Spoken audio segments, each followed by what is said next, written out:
Greater Warangal municipal corporation సర్వసభ్య సమావేశం రసాభాసగా మారింది.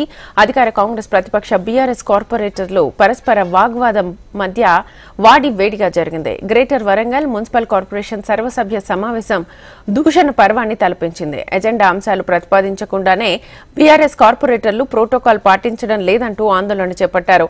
సభ్యుల ఆందోళన మధ్యనే మేయర్ గుండు సుధారాణి అధ్యక్షతన ఎజెండా అంశాలు ప్రతిపాదిస్తూ ఫైనాన్స్ 33 కోట్ల రూపాయల నిధులతో పాటు 6 కోట్ల 60 లక్షల స్టేట్ ఫైనాన్స్ నుంచి కేటాయించారని, అంతేకాకుండా 2019 నుంచి పెండింగ్ లో ఉన్న స్టాంప్ డ్యూటీ గౌరవ ముఖ్యమంత్రి రేవంత్ రెడ్డి విడుదల చేశారని, 175 కోట్ల రూపాయలు సీఎం రేవంత్ రెడ్డి నగర అభివృద్ధికి కేటాయించారని, దీంతో ప్రతి డివిజన్ అభివృద్ధికి కేటాయించడం జరుగుతుందని, నగర అభివృద్ధి ధ్యేయంగా రాష్ట్ర ముఖ్యమంత్రి రేవంత్ రెడ్డి కృషి చేస్తున్నారని మేయర్ గుండు సుధారాణి అన్నారు.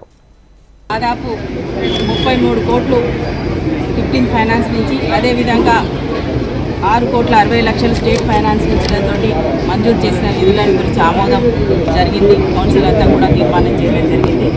గౌరవ ముఖ్యమంత్రి శ్రీ రేవంత్ రెడ్డి గారు 2019 నుంచి ఉన్నటువంటి పెండింగ్ స్టాంప్ డ్యూటీలు ఏదైతే ఉందో 2019 నుంచి మనకు రాలేదు, వాటిని వరంగల్ కార్పొరేషన్ని అభివృద్ధి చేయాలనే ఉద్దేశంతో రాష్ట్రంలో ఉన్న అన్ని మున్సిపాలిటీలు కార్పొరేషన్లు అన్నీ కూడా జీతభత్యాలు చెల్లించలేని పరిస్థితుల్లో, వాటికి ఇవ్వని పరిస్థితుల్లో ఉన్నదాన్ని దృష్టిలో పెట్టుకొని వారు వరంగల్ కార్పొరేషన్కి 173 కోట్లని కేటాయించినందుకు వారు ఈ కార్పొరేషన్ ద్వారా గౌరవ ముఖ్యమంత్రి శ్రీ రేవంత్ రెడ్డి గారికి హృదయపూర్వకంగా ధన్యవాదాలు తెలియజేసుకుంటూ తీర్మానం చేయడం జరిగింది.